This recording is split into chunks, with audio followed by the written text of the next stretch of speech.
right, good morning. And we're here on Howell Donaldson. Good morning, Mr. Donaldson.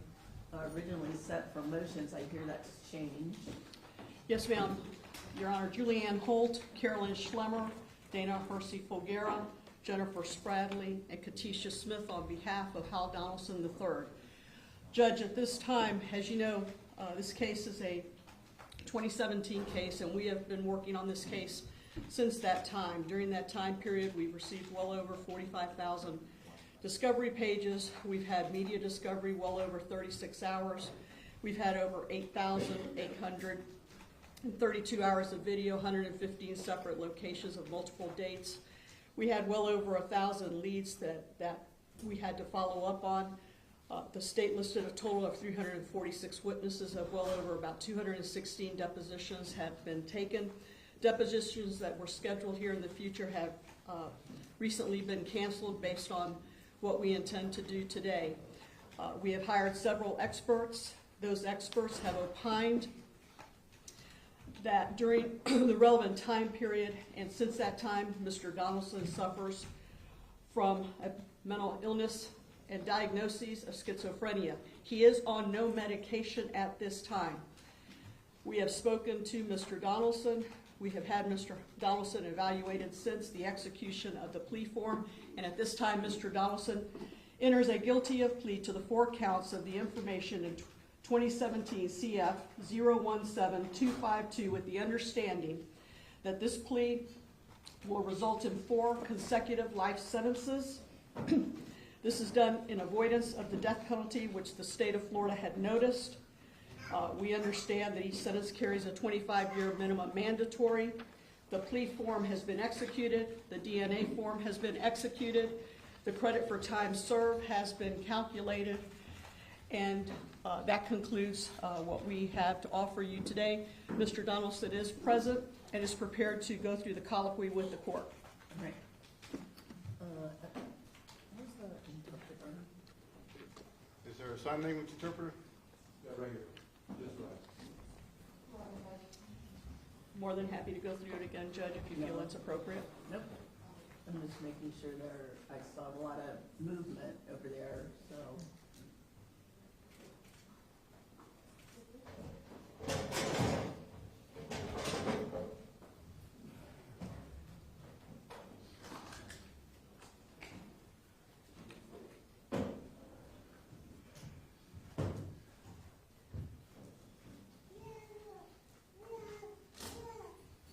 Ready? When you be sworn, do you swear or affirm to interpret accurately, sign to English and English to sign? I do, Christine Curtis for the record, the Thank you. National Certified Sign Language Interpreter. All right. And the individual who needs the service of the interpreter is where? She's moving right now. so Okay, great.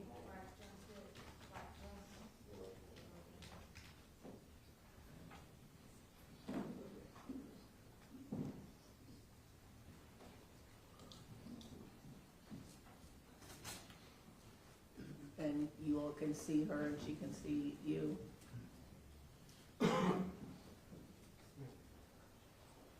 You're good? Everyone's in a position to exchange? Okay, thank you. All right, Mr. Donaldson, why don't you stand up next to your attorney, please? Raise your right hand. Do you swear or affirm testimony you're about to give will be the truth, the whole truth, and nothing but the truth? I do. Tell me your name and date of birth, please. Howell Emmanuel Donaldson III, 01/26/93. All right. Can you read and write and understand English? I can. I have your plea form in front of me as well as a DNA inquiry form. Some family members want to zoom in.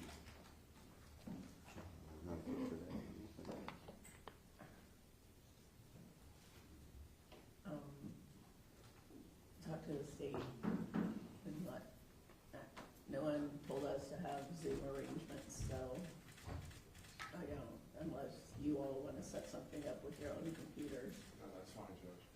We're ready to proceed. All right.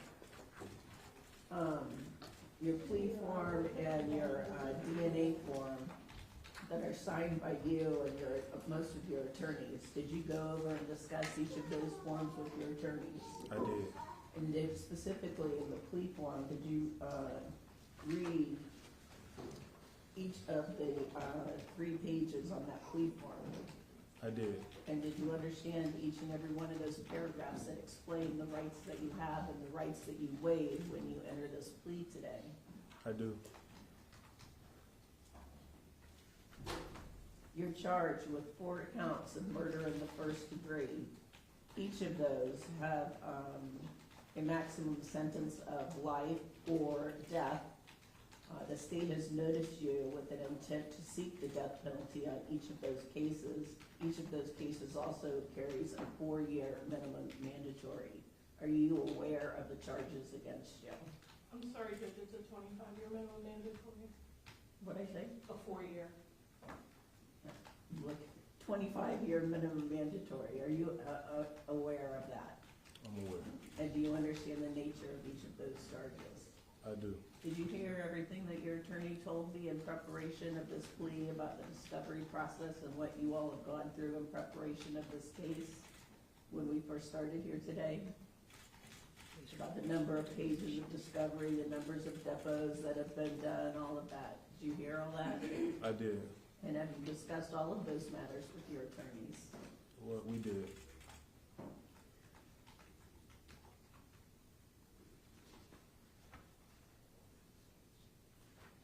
To each of those charges that I've just described, how do you plead today? Guilty. Are you pleading guilty because you believe it's in your best interest to do that? I do. Are you doing so freely and voluntarily? I am. Is anyone threatening you, coercing you, pressuring you in any way to get you to do so? No. Are you under the influence of drugs, alcohol, or taking any sort of medication at this time? No. And do you have any mental health issues that affect your ability to understand me, or understand the significance of what you're doing here, or have impacted any of your discussions with your attorneys about this case? No. Your attorney represented that you are not taking medication at this time, but you have in the past, is that right? Briefly. Briefly, you took medication? While I've been in jail, yes. Okay. Is the fact that you're not taking it now, does that affect your ability to understand me, or to understand what we're doing here today, or cause you any confusion at all about what you're doing? No. Do you understand that if you enter this plea today, you give up or waive your right to have a jury trial? I do.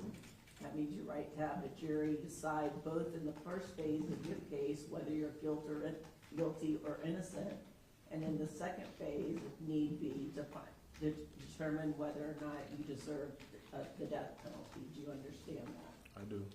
That means the right to be represented by an attorney, and you clearly are represented by attorneys in this case, to have the state prove each of these counts against you beyond a reasonable doubt.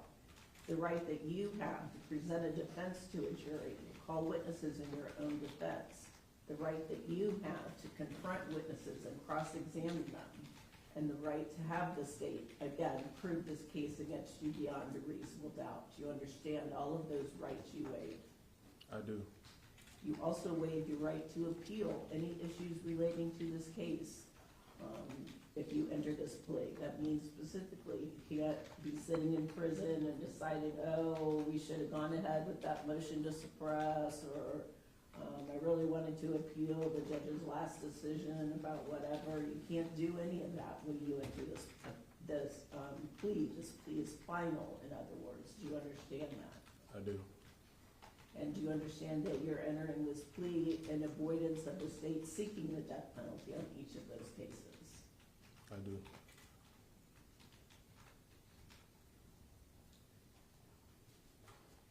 As I said, your attorney has discussed with us what has been done in this case discovery-wise, but is there any witness that you've asked your attorneys to seek out and find to call on your behalf? Any work to be done, any motions to be filed, anything left that you think that should be done in preparation of this case that you've asked them to do that they haven't done, or that you haven't even asked them yet, but you think should be done before you enter this plea? No, Are you satisfied with the services of your attorneys? I am.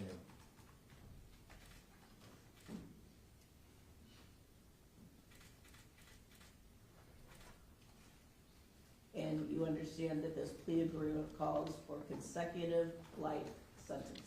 Do you understand that? I understand. And by consecutive, that means one followed by the other, followed by the other, followed by the other. You understand that? I understand. So in reality, as we stand here today, there's no way that you're leaving the Florida State Prison. Do you understand that? I understand. Any questions about that whatsoever? No.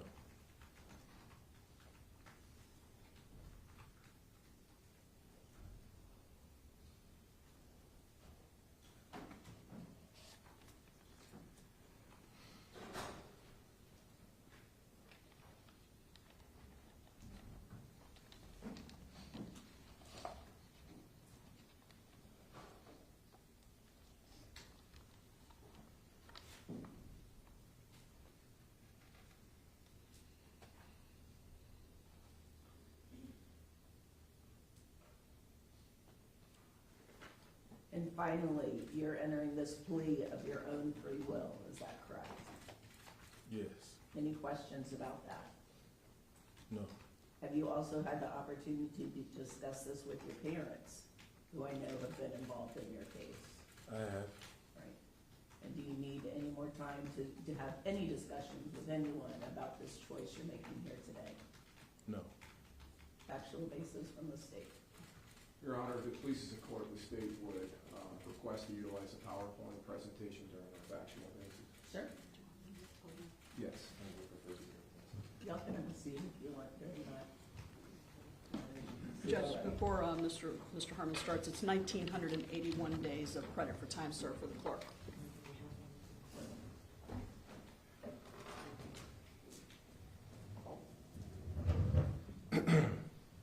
Your Honor, on case number 17 CF 17252, the state is prepared to prove the following facts.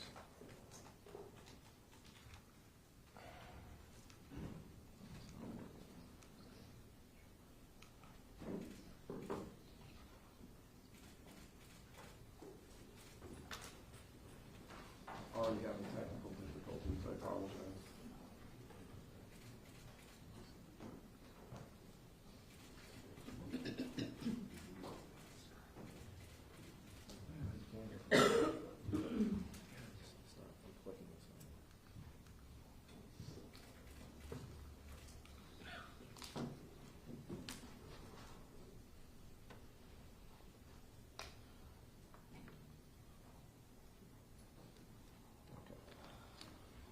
On October 9th of 2017, Benjamin Mitchell, who is pictured here, was 22 years of age. Ben resided in the Seminole Heights neighborhood of Tampa and lived with his father and his aunt on 15th Street. Ben was the son of Benjamin Mitchell Sr. and Brenda Samuels. Ben was a graduate of Middleton High School and had attended HCC. Ben had a strong interest in music and was also a performer. On October 9th of 2017, Mr. Mitchell would become this defendant's first victim. On that date, Mr. Mitchell was standing alone at a Heartline bus stop approximately 1 block north of his home on North 15th Street and East Frierson Avenue. Mr. Mitchell was waiting for a bus to take him south through Tampa. You can see the bus stop here in Frierson Avenue. He was waiting to take a bus south through Tampa to the IKEA store on Animo Boulevard, where he planned to meet his girlfriend who worked at the store. It was Mr. Mitchell's intent to meet her and then ride the bus home with her to make sure she got home safe. At approximately 9 p.m., shots were heard by nearby residents. Tampa police officers responded and found Mr. Mitchell laying on the ground with what appeared to be multiple gunshot wounds. 2 fired cartridge casings were located near the scene and near his body. Both casings were .40 caliber and both were SIG brand ammunition. Additionally, Mr. Mitchell's cell phone was found on the ground near his body. and Mr. Mitchell was found to be unarmed. Video footage from a nearby residence on East Frierson captured who we now know to be the defendant walking eastbound on Frierson, and that is the top arrow. And you can see the homicide scene to the far right of the screen. This video captured the defendant walking in that direction approximately 8 to 10 minutes before the shooting. The same video security system captured the defendant running westbound on East Frierson, and that is the bottom dotted arrow, away from the crime scene after the shots were fired. A witness who had called 911 upon hearing the shots saw the defendant running westbound after the shooting. The defendant was able to successfully flee this scene and elude capture. An autopsy examination was conducted on Mr. Mitchell's body on October 10th. That exam revealed that Mr. Mitchell suffered 4 gunshot wounds, to include wounds to his chest, torso, abdomen, and also to his right arm. There was stippling around the gunshot wounds of Mr. Mitchell's head and hand, indicating that they were intermediate range gunshot wounds fired when the muzzle of the firearm was from 6 to 36 inches from his body. The cause of Mr. Mitchell's death was determined to be gunshot wounds of his torso with perforation of his heart, lungs, liver, and diaphragm. This is Monica Hoffa. Ms. Hoffa was 32 years old and also a resident of the Seminole Heights area of Tampa. Monica grew up in Tampa and was the daughter of Olga Lavandera and Kenny Hoffa. Ms. Hoffa had a passion for working in public service. On October 11th of 2017, 2 days after the death of Benjamin Mitchell, Monica Hoffa would become the defendant's second victim. On that date, Monica left her residence on Ellicott Street in Seminole Heights alone and traveled on foot to meet up with a friend. At approximately 8:47 p.m., Tampa Police Department officers responded to a shots fired 911 call in the area of North 11th Street at the intersection of East New Orleans Avenue in Seminole Heights, and that is the lower left part of the screen. The red dot is the area. Officers at that time did not locate Ms. Hoffa's body or evidence of the shooting. The defendant was once again able to flee from the scene and elude capture. 2 days later, on October 13th of 2017, Ms. Hoffa's body was located in an overgrown lot at 1007 East New Orleans.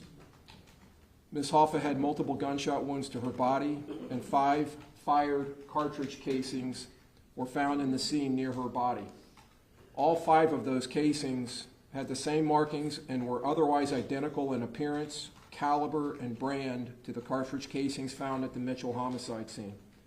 Additionally, Ms. Hoffa was found to have $75 in cash on her person, and she was wearing rings and a bracelet on her wrist and her hands. Her cell phone was located on the ground directly behind her body. She was also found to be unarmed. Ms. Hoffa had left her residence to meet a friend on the night of October 11th, around the same time as the shots were heard near the crime scene. Ms. Hoffa never showed up to the meeting place, and her friend did not hear from her otherwise. An autopsy examination was conducted on Ms. Hoffa's body on October 14th of 2017. The exam revealed Ms. Hoffa had suffered 3 gunshot wounds, to include wounds to her neck and 2 wounds to her back. There was stippling around the gunshot wound of the neck, indicating that the wound was an intermediate range gunshot wound. The cause of death was determined to be gunshot wounds of the neck, torso, with perforations of the cervical spine, vertebral arteries, heart, and lung. The scene where Ms. Hoffa was murdered, 1007 East New Orleans Avenue, was approximately half a mile from the Mitchell homicide scene. This entire area that the state is describing and will describe is contained within Hillsborough County. On October 19th of 2017, Anthony Nyboa, who was pictured, was 20 years of age. Mr. Nyboa was the son of Casimir Nyboa. 8 days after the death of Monica Hoffa and 10 days after the death of Benjamin Mitchell, Anthony Nyboa would become the defendant's 3rd and youngest victim. Mr. Nyboa had exited a Heartline bus at Martin Luther King Boulevard and 15th Street in Seminole Heights, which was in fact the wrong stop for him to take. After exiting the bus, he proceeded to walk northbound alone on the east side sidewalk of 15th Street. At approximately 7:57 p.m., Mr. Nyboa was shot and killed by a single round fired into the back of his head. A Tampa Police Department officer who was nearby heard the shot and responded within seconds to the scene. The officer was nearby because of increased police presence in the Seminole Heights neighborhood due to the murders of Mr. Mitchell and Ms. Hoffa. Even though there was an increased number of officers in the immediate vicinity of this scene when the murder occurred, the defendant was still able to flee from the scene and elude capture. Mr. Nyboa was killed in the driveway, and you can see this murder scene is on the far right side of the screen just below the Mitchell homicide scene. He was killed in the driveway of 5111 North 15th Street, which was in fact the residence of the first victim, Benjamin Mitchell. A single fired cartridge casing was found at that scene. This is a photograph depicting the scene from the north on 15th Street facing south towards the scene. That single casing was a .40 caliber Smith & Wesson brand casing, which had the same markings and was otherwise identical in appearance, caliber, and brand to the cartridge casings found at the Mitchell and Hoffa homicide scenes. A wallet and a set of keys were found in Mr. Nyboa's pockets, and his cell phone was found under his body. Mr. Nyboa was also found to be unarmed. An autopsy examination was conducted on Mr. Nyboa's body on October 20th of 17. That exam revealed that Mr. Nyboa had suffered a single gunshot wound to his head behind his left ear. There was stippling around that wound, indicating that the wound was an intermediate range gunshot wound. The cause of death was determined to be gunshot wound of head with perforation of skull and brain. Mr. Nyboa's homicide scene was approximately 1/10 of a mile, or not even a city block, south of where Mr. Mitchell was murdered.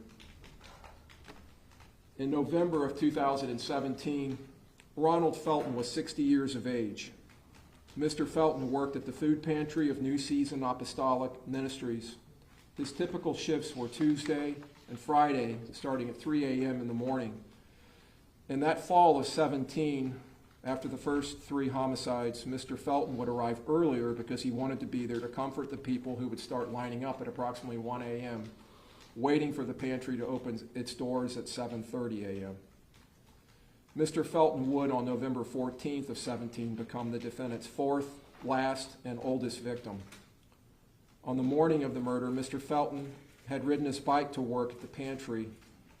Around 4:15 a.m., he had decided to walk across Nebraska Avenue to call his twin brother, Reginald. A witness who saw him told police that they saw him starting to walk back towards the church that he was waiting to work at when he was shot. At approximately 4:50 a.m., Mr. Felton was shot and killed. Mr. Felton was seen walking and talking on his cell phone just before the shooting. And this is another photograph of Mr. Felton. Another 2 photographs. The scene is to the far left of that photograph. Those 4 casings that are depicted were recovered in the scene. They were all .40 caliber, and they were all SIG brand ammunition. They had the same markings and were otherwise identical in appearance, caliber, and brand to the cartridge casings found at the Mitchell, Hoffa, and Nyboa homicide scenes. Mr. Felton was found to have a wallet in his pocket, and his cell phone was located under his arm. He was also found to be unarmed. Video surveillance from a nearby business showed who we now know to be the defendant approaching the victim on foot as the victim was crossing Nebraska Avenue, shooting at the victim. The video also depicted the defendant running and fleeing eastbound on foot. A witness who was standing on the west side of Nebraska, south of the crime scene, advised investigating officers that she saw the shooter flee eastbound on East McBerry Street. Due to an even more and very heavily increased police presence in this area because of the previous 3 homicides, police officers were close enough to hear the shots that killed Mr. Felton being fired and were at the scene within literally seconds of the murder. A perimeter was set up almost immediately in an attempt to capture the killer. However, the defendant was still able to flee and elude capture by the police. An autopsy examination was conducted on Mr. Felton's body on November 14th of 17. That exam revealed that Mr. Felton suffered a gunshot wound to his back, 2 gunshot wounds to his head, and a gunshot wound of his right hand. There was stippling around the gunshot wounds of his head and hand, indicating that they were intermediate range gunshot wounds. The cause of death was determined to be gunshot wounds of the torso and the head with perforation of the heart, lung, skull, and brain. All of the recovered cartridge casings from all 4 of these scenes were analyzed by firearms analysts from the Florida Department of Law Enforcement at their crime laboratory here in Tampa and at the Bureau of Alcohol, Tobacco, and Firearms Laboratory. The cartridge casings were all identified as being fired from the same firearm and were all identified as most likely having been fired from a .40 caliber Glock brand firearm. On November 28th of 2017 at approximately 2:30 p.m., the manager of this McDonald's, which is located in Ybor City, approached the Tampa Police Department officer who was in the restaurant having lunch and advised her that an employee had given her a McDonald's food bag and asked her to hold it for him while he went to a local Amscot business. The witness told the officer that she believed the bag contained a firearm. This witness identified the employee who gave her the bag as the defendant, Hal Donaldson III. The defendant asked the witness to not look in the bag while he was gone, further stating that he needed to purchase a one-way airline ticket as he needed to leave the state and that he needed to leave because he had done something bad that he could not take back. The Tampa Police Department officer checked the bag and found a handgun. The gun was a Glock brand, Model 27, chambered in .40 caliber. Additionally, the Glock handgun had a magazine inserted in it, which was loaded with .40 caliber SIG brand ammunition. The defendant returned shortly thereafter to the McDonald's and was detained by Tampa Police Department officers who were just arriving. Later, the defendant voluntarily agreed and consented to traveling to the Tampa Police Department headquarters at 411 North Franklin Street for an interview. During an interview, the defendant gave consent for a search of his cell phone and gave permission to allow his handgun to be examined. The defendant admitted during this interview to purchasing the Glock 27 and the ammunition found in it at a local gun store, stating that he had done so in September of 17. The defendant advised that no one except for himself had control of the Glock firearm since it had been purchased. The defendant further advised TPD detectives, and I'm sorry, I meant to show the court this. That is a photograph of the handgun as it was recovered in the bag, and the magazine once it was removed, and a photograph of the ammunition that was in the magazine.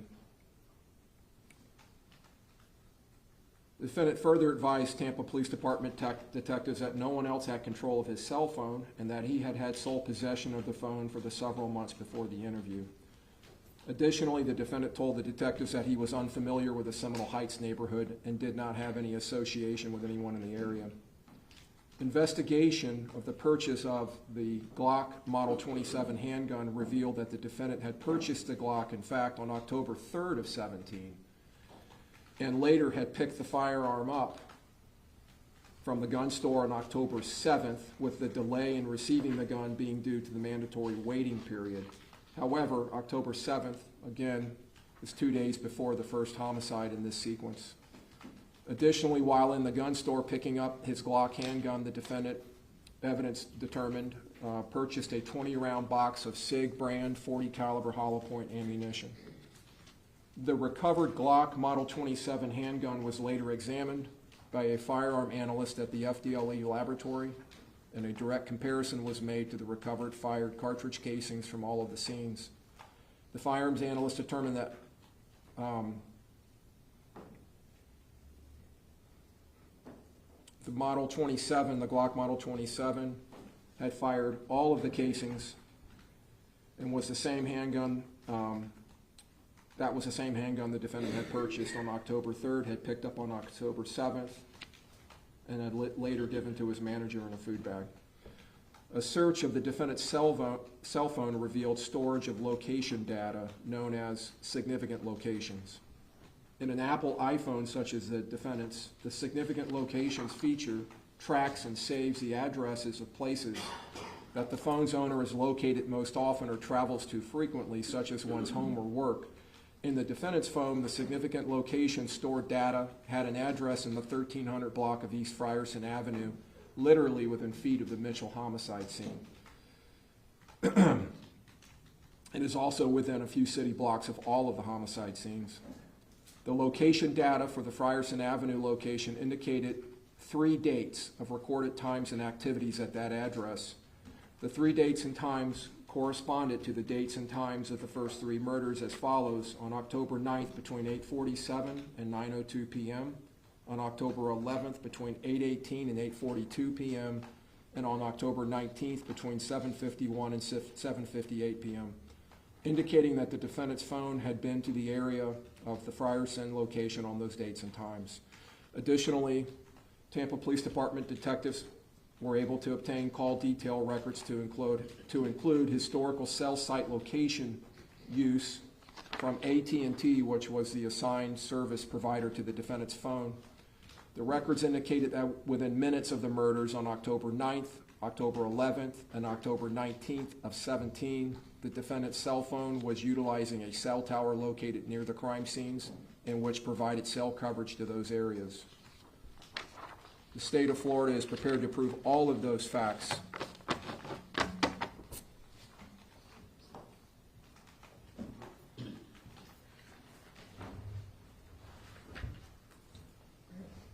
Defense want to say anything in response to this factual basis? No, ma'am, thank you. All right, I do find a factual basis for the plea. I find the plea is freely, knowingly, voluntarily entered. I'll accept the plea and accept the negotiation with the state. Do witnesses want to be heard after imposition of sentence?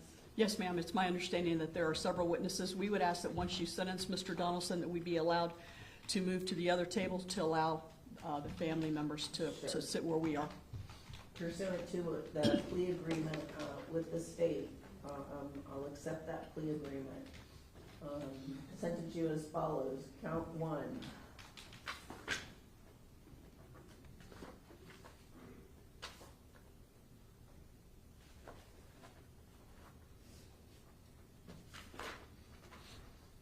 That's the count involving Benjamin Mitchell. You're adjudicated guilty, sentenced to life in the Florida State Prison. That is with a 25-year minimum mandatory. As to count 2, which is Ms. Hoffa, that you are adjudicated guilty, sentenced to life in the Florida State Prison with a 25-year minimum mandatory. That's consecutive to count 1. Count 3, count relating to Mr. Naiboa. You're adjudicated guilty, sentenced to life in the Florida State Prison with a 25-year minimum mandatory, consecutive to count 2. Count 4, the count involving Mr. Felton. You're adjudicated guilty, sentenced to life in the Florida State Prison with a 25-year minimum mandatory. That's consecutive to count 3.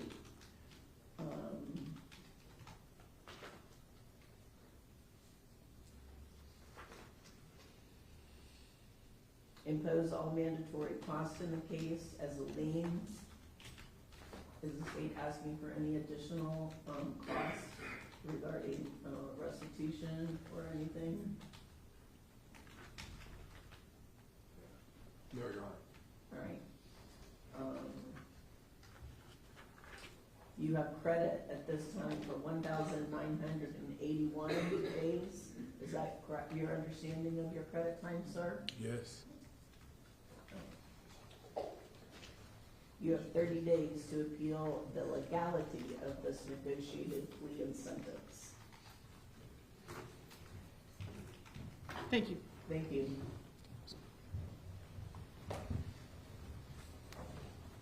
There's one here.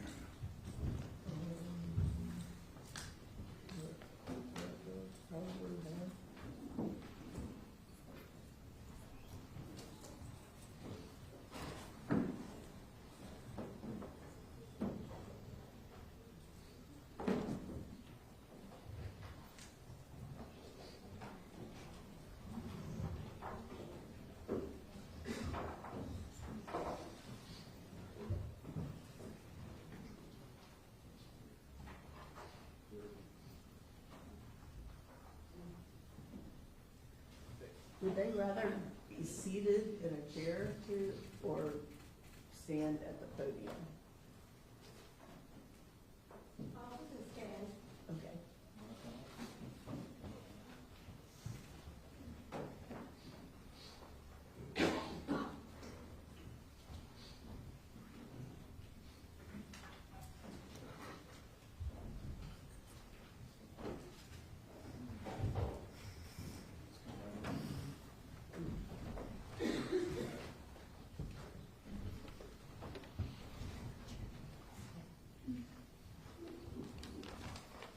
That's a public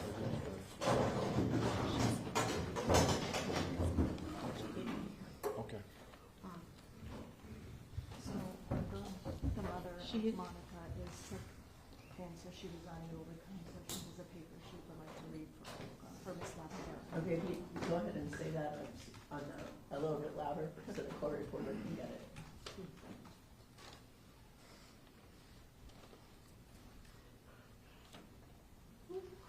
Olga Lavendera, she's not able to come today because she's sick, so she wanted me to read for her words.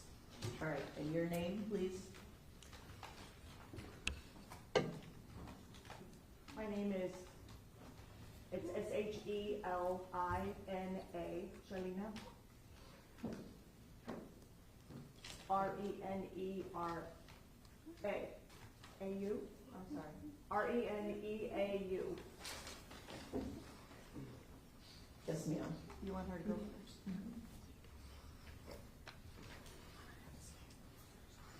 Go ahead. You're fine.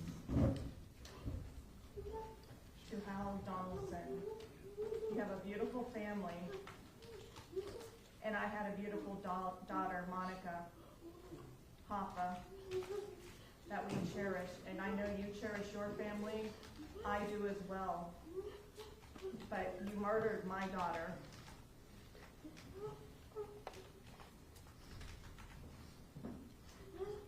I have always cherished her. And these 4 victims were innocent bystanders. And this is something that I've lost my love that I cherish with my daughter, and now I'm gonna have to suffer. But Olga, Miss Lavendera forgives you, and she's gonna let God deal with it. Thank you. And then I'm Yuri Gutierrez. It's Y-U-R-Y, and then G-U-T-I-E-R-R-E-Z. And Monica basically grew up with me, and I was not her mom, but I was like kind of like a mother figure for her, and my grandparents also raised her, and it was just a very close family. And I didn't even know what to say, but nothing I can say will bring back Monica. And the Word of God tells us that the devil comes only to kill, steal, and destroy. And that is exactly what you did. The day that you decided to be an instrument of the devil by taking the lives of 4 innocent people, 4 people that did nothing to you, 4 people that were minding their own business, and you had no mercy on their lives. Your selfish acts not only took the lives of your victims and deeply affected their family and friends, but you also ended your own possibilities in life and also impacted your own loved ones. However, you're still here, and you could still speak with your family, and we can't do the same. The Word of God also says that we must forgive those that do wrong unto us, and I will do just that.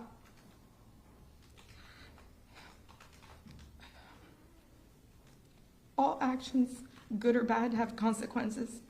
Now you have the rest of your life to reflect on what you did, and I pray that you have an encounter with God and you experience what true repentance is. Can you please state your relationship to Miss Hoffa? I was her cousin, but we were like sisters. We grew up together, and we lived in the same home, since she was 1 year old until when I got married. I was 24.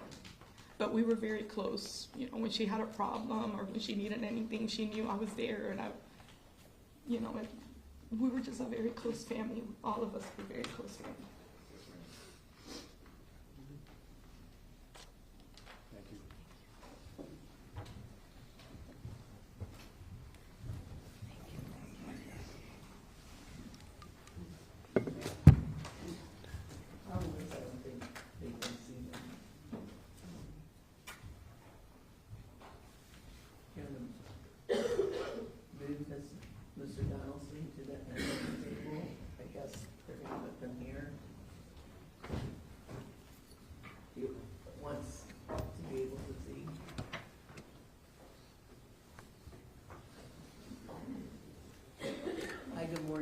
Good morning. If you would, tell me your name and your relationship with, I guess, one of the victims that are here. My name's Kenny Hoffa. I was Monica's father. Whew. It's a little tougher sitting up here than I thought it was going to be. Take your time. If you would prefer to stand, you're welcome to stand. Do you want the podium instead, or? I think I'll be good right here. Would you like some water? I think I'll be all right. So I think the thing that first I want you to realize is what you stole from all of these families. You took my opportunity to love my daughter away, to physically touch her, to see her, to be with her. You took that away from us. I will always love my daughter. And now I will always miss my daughter. If you only knew the person that she was, if you only knew the light that you extinguished,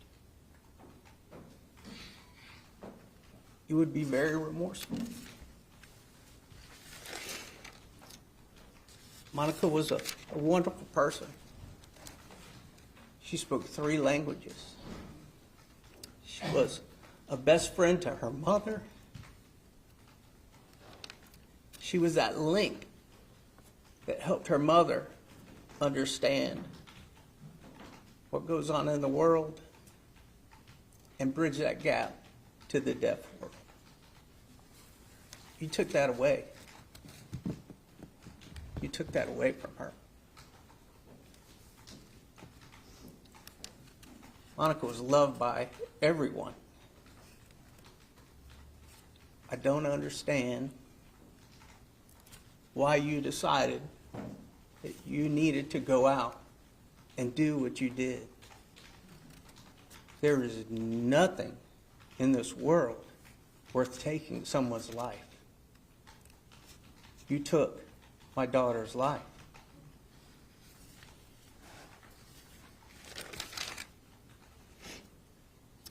You know, we've waited over 5 years to get here. And I ask you, what has changed in that 5 years? The gun is the same. The bullets were the same.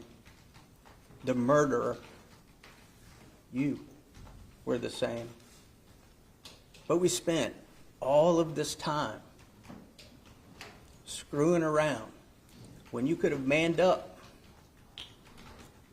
You could have admitted that you did this. Just like today. Today you stood before this court and you finally manned up. I've had 5 years to study who you are. I have looked into everything you've done. You went to great schools. You went to great high schools.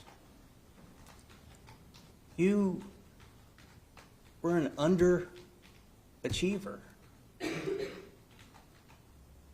You were the guy with a college degree that was cleaning the bathroom at McDonald's. You decided to take it upon yourself to go out and kill people. And I don't know why. All of the things that I have read, all of the things that I have seen have led me to believe that you should have been a different person. And you wasted that. You wasted that. You went out and you took my daughter's life. I'll never understand that. I'll never understand why it took so long to get to this point. Nothing has changed. None of the evidence has changed. Not one bit has it changed. Yet it took us forever to get here. I think maybe in the future, when the attorneys for the defense look at the evidence and they see that they know he is guilty, they should maybe talk some sense into him then. So that every time you decide to enter a different plea, we violated his rights when we arrested him. We need to split this into 4 different cases. We need to go out and find out what this cop was doing 2 miles away from the scene when he heard the gunshots. Why do we need to know that information? The evidence is the same. But we screwed around and took almost 6 years to get right here where we are today.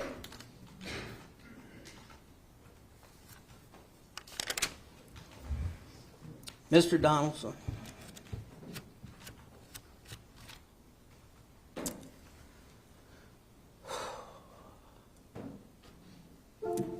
I am a Christian. And God tells me that I need to forgive. And I'm going to forgive you. I'm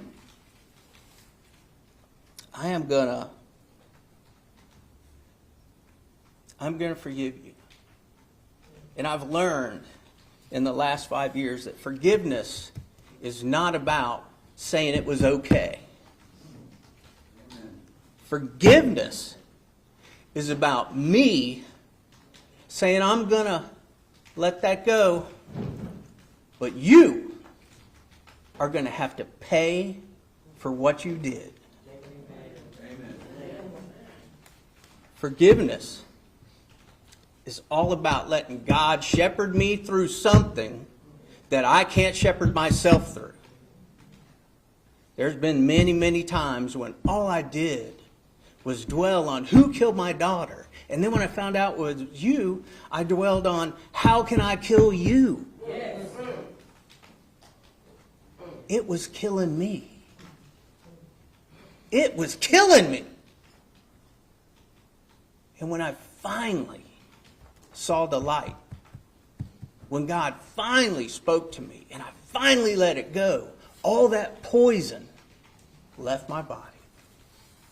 It's gone. I will never, ever stop loving my daughter. I will never, ever stop loving my daughter.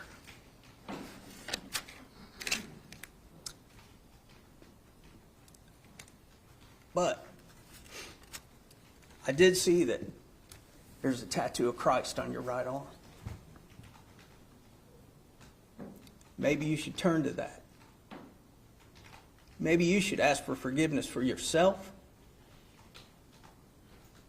and all of these other families. You used to be the hunter. Now you're going to a place where you're going to be the hunted. You're going to a place where no one has your back. Nobody has your back. And you're going to walk in there famous. Congratulations. You'll be a target from day one.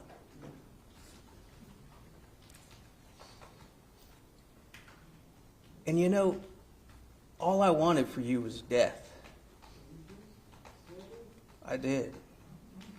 I just wanted them to stick a needle in your arm and you'd be gone. But then I thought, that is no way for you to go. Because we are all suffering here today because of what you did. And now, you will get to suffer every day like we do. You know, there's going to come a time when your family won't be able to visit you anymore. There's going to come a time when people won't come and see you because they're tired of doing that. You're Howell Donaldson III. When people do business with your dad from here on out, your name that they Google will come up. You have stained your family. You will never recover, just like we will never recover. I wish you the best.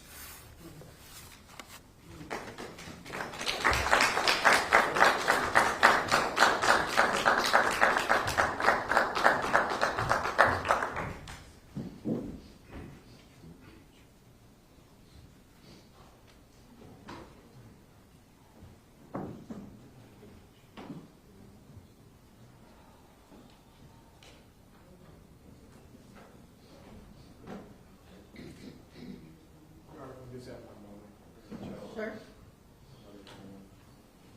Anyone else want to be heard?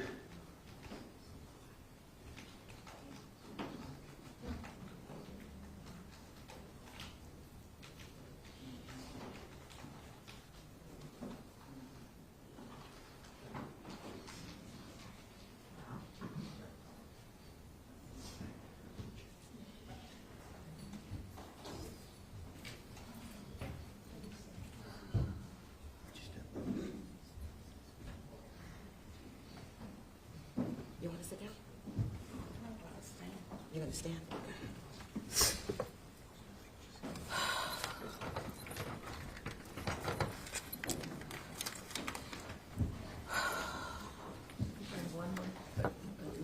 Would you like a chair? No, she said she wants to stand. Tell me your name and who you're here for to speak on behalf of today. My name is Nikisha Brown. I am one of Benjamin Mitchell's 6 sisters. This is our mother, Brenda Samuels, our stepdad, David Eason. This is hard. We waited almost 6 years for this moment. And now that it's here, I don't know if I have the words or if the words are even going to come out the way I want them to come out.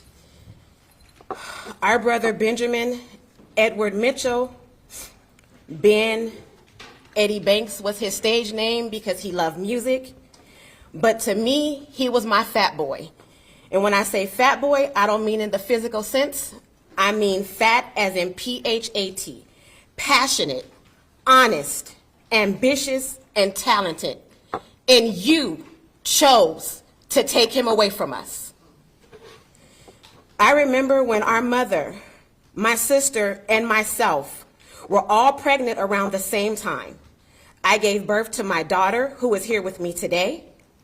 Then my mother gave birth to Ben. My sister Katrina then gave birth to my niece Camilla. Sasha-Ray, Ben, and Camilla were 3 peas in a pot. Frick, Frack, and Franny is what we called them. And now we just have Frick and Frack because you chose to make the executive decision to kill our brother.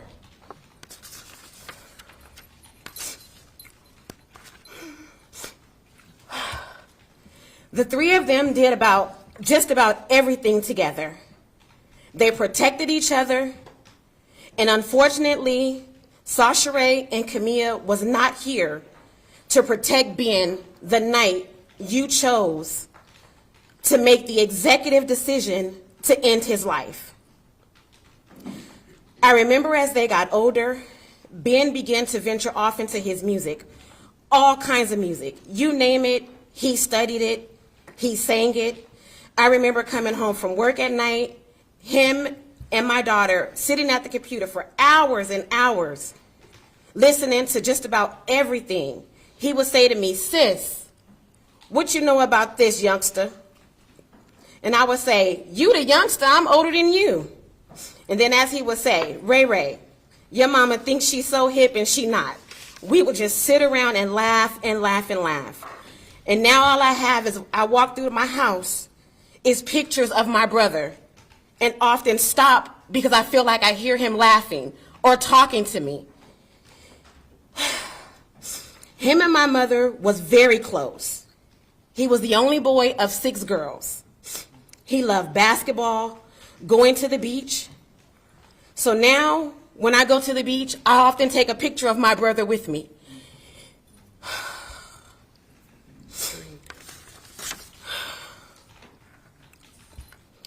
Ben was never confrontational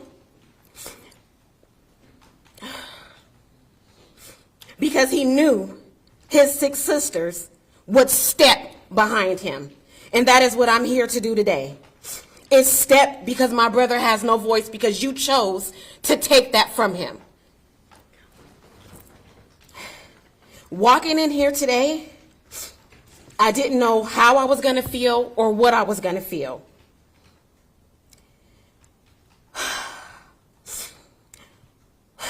It's hard for me to look at you, but I know that I need to, so that you can not only hear, but feel the words that I'm saying to you.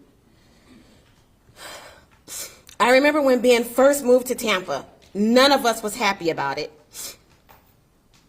Over the years, we would fly here to see him. At the time when I was married, we would often fly Ben and his cousin Stefan out to Las Vegas. Stefan and Ben would get together with my daughter and my niece, and they would pick up right where they left off. Of course, he always wanted me to cook his favorite meals. We know that Ben loved to eat. And could he really eat?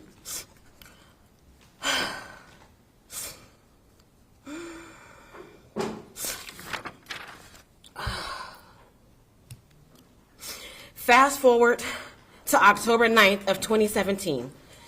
This is the day I will never forget. I had just gotten home from work, dinner was being prepared, and then my phone rang. And all I could hear was the loud scream on the other end of the phone from our mother saying Ben had been shot. My reaction was, who? What Ben? Big Ben or Fat Boy? And she said, Fat Boy, your brother. I fell to my knees. I don't think I've ever cried as hard as I did that night. It was so hard for me to breathe as I couldn't stop crying. Then the confirmation came from Big Ben, Ben's father, saying yes, Ben didn't make it. My crying immediately turned to anger. I just wanted to know who did this to him and why. Once again, who made the executive decision to end my brother's life? The phone calls were coming back to back. Someone even had the nerve to post a video on social media of the paramedics working on my brother as he lay lifeless on the ground. And when they were putting him into the back of the ambulance, I've never wanted to get to someone so fast. You have no idea how quick we loaded up that car and drove 32 hours straight just to get to Tampa from Las Vegas, Nevada, to get here so that we can bury our brother. The day that we were leaving, you then again chose to go out and kill Anthony. You didn't stop there. You then killed Monica. And you still didn't stop. Then you killed Ronald. None of these families here today have I ever met before today other than on Zoom. And speaking of Zoom, you sat there numerous times with such a smirk on your face as if you did not have a care in this world. I've never wanted to reach through anything in my life and just snatch somebody's soul.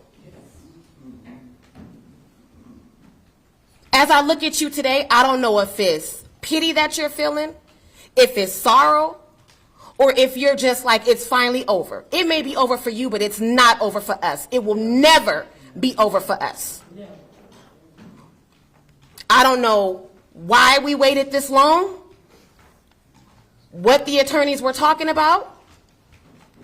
When I got the phone call when I was at work that this was what we were going to be doing, I wasn't happy with it. Because for me, I want you dead. And I mean that from my uterus to the darkest place in my soul.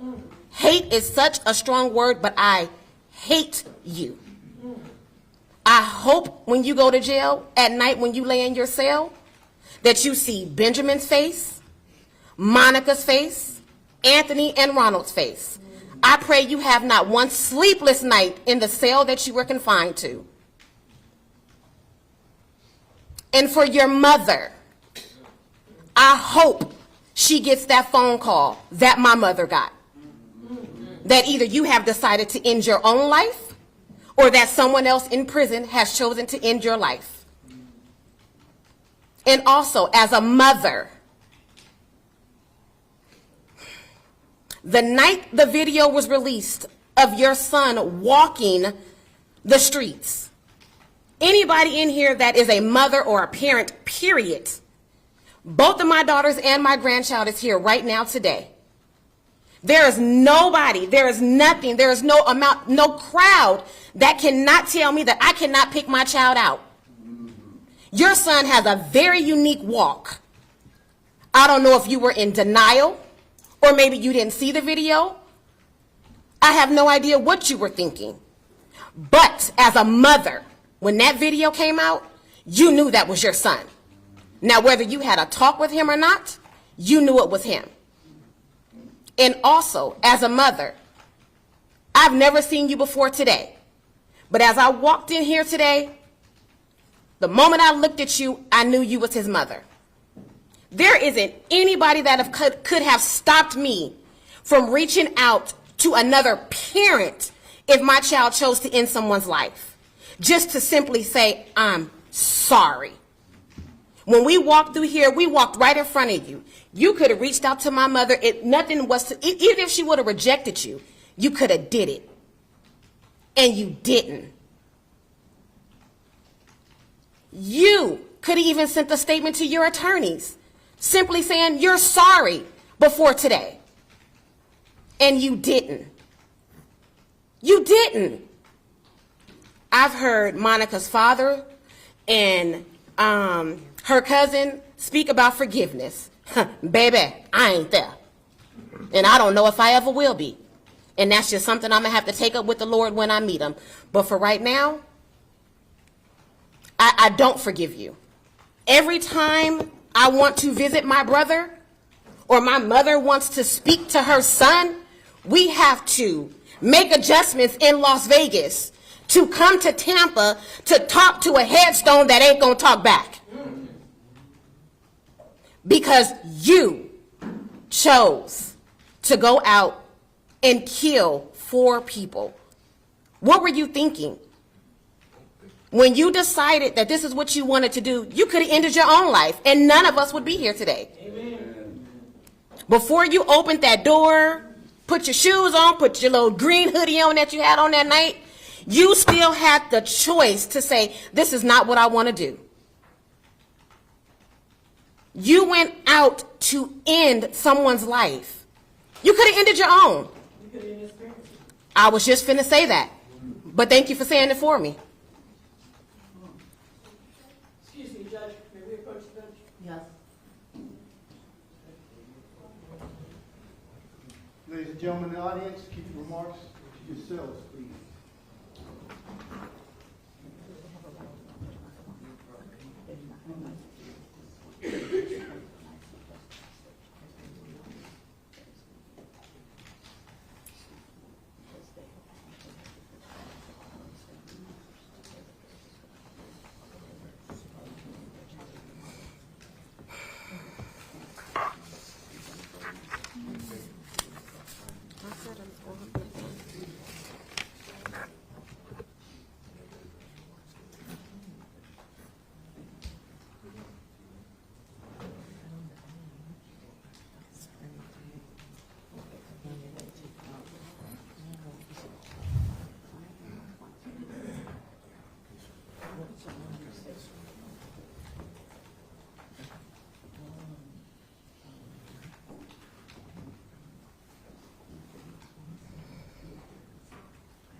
Right, I know this is very hard for everyone, but I also know the state told you that this is the time that you should address your remarks to Mr. Donaldson, and not his family. Okay. All right? Mhm. All right.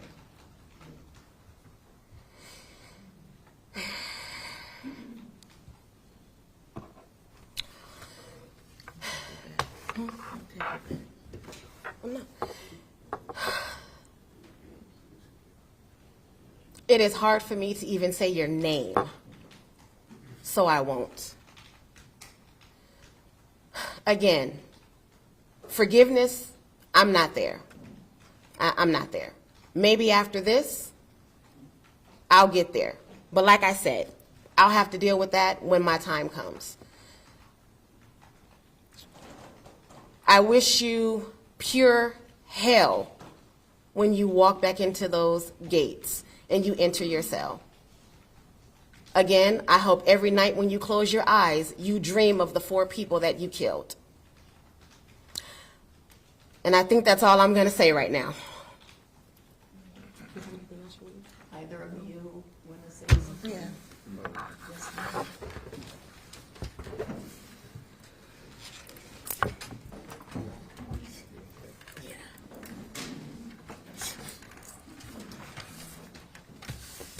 And if you would just tell us your name again, so just for the record. Brenda. My name is Brenda Samuel, the mother of Benjamin Mitchell. Thank you.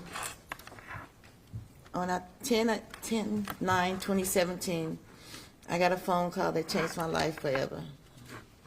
I was told that my baby, Benjamin, had been killed. Benjamin, my one and only son.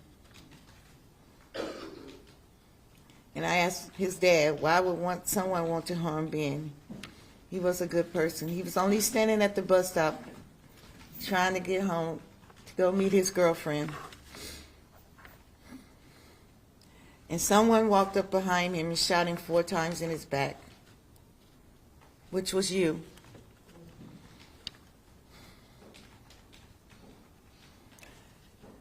Ben was a leader. He wasn't no follower. He wasn't in no games, just being Benjamin.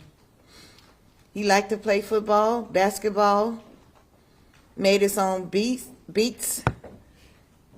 He traveled by himself to and back from Tampa, Florida to Las Vegas. He told me one day, Mom, I traveled the Pacific Ocean and the Atlantic. I have been angry ever since that day. I don't know how much, you don't know how much impact you have done to our family. Well, today, after almost 5.5 years, I'm not going to be held captive no more. Your face smiling, no remorse, make me sick. No more.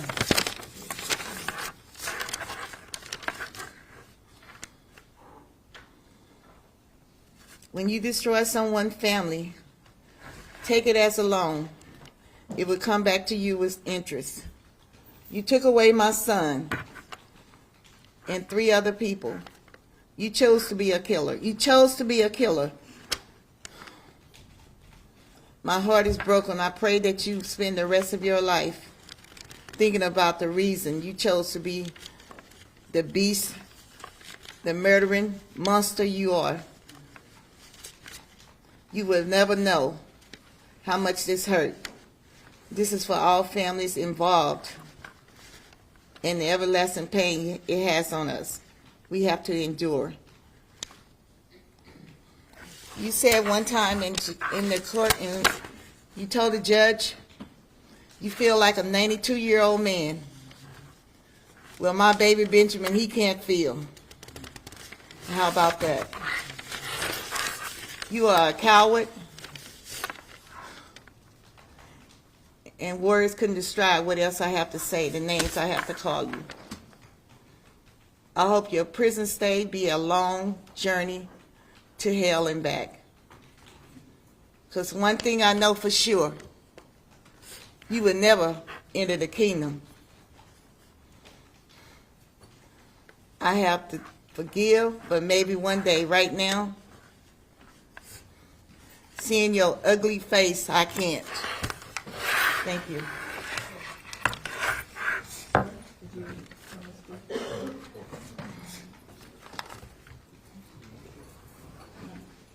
Yeah, go ahead.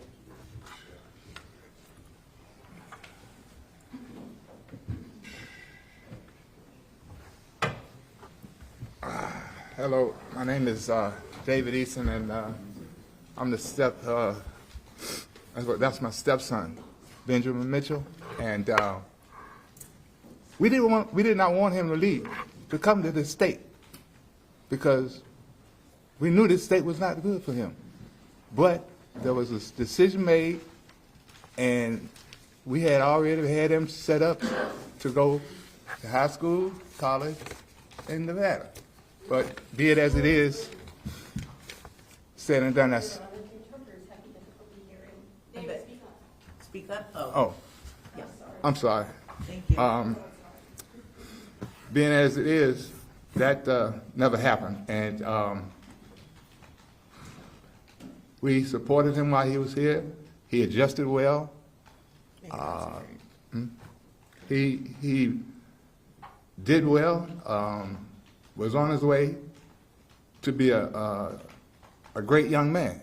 He had a future, but you snatched it away from her, from me, and all the other families. You snatched their life away too.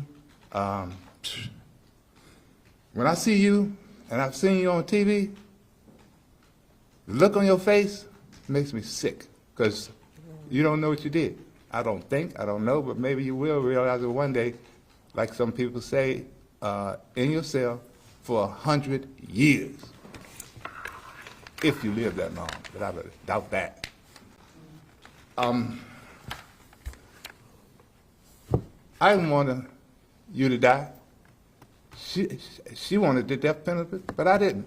I wanted you to live this horror that you put all these people through as long as you can. I'm not going to say that I'm an angry man, but I should be. And that was my first reaction. So I'm going to leave it alone, and one day maybe I'll find it in my heart, and I hope she will too. But I can't say anything else, because I loved him like he was my own son. Great. I've been asked to take a quick restroom break. If you don't mind, I know there's still some additional people that want to speak, so I'm going to take about a 5-minute restroom break. Court's in recess.